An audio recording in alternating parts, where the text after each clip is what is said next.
So in question 3, we have a tank X, which is a large cylindrical tank filled with water.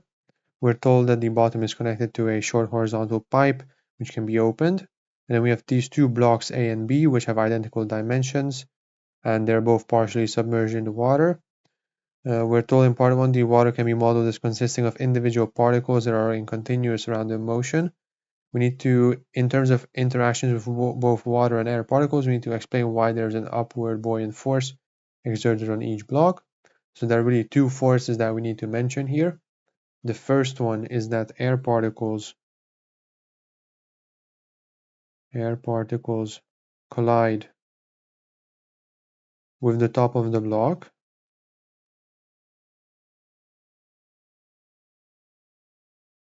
and therefore they exert a downwards force. So they are pushing it down. And then there's the other force, which is keeping it up, which means that the water particles are exerting a force from underneath the block. So what we can say is that water particles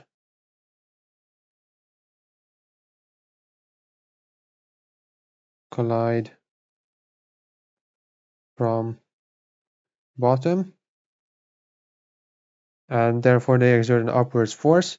And what we can still mention here is that the force exerted by the water particles will have to be greater than the force exerted by the air particles, which is seen by the fact that it is floating.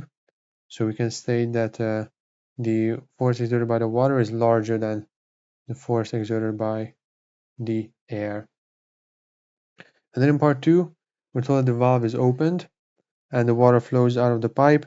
The surface of the water moves downward when block A touches the bottom of tank X. Block B is still above the tank. We need to see which block has greater density. So we can kind of already feel this if we can imagine the situation. So we're emptying it, and block A suddenly touches the bottom of the tank when the water level has decreased to a certain level, while block B is still floating.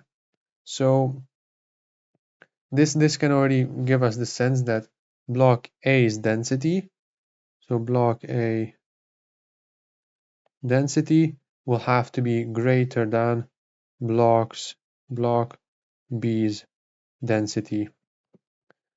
And the reason for this is that block A will displace a larger volume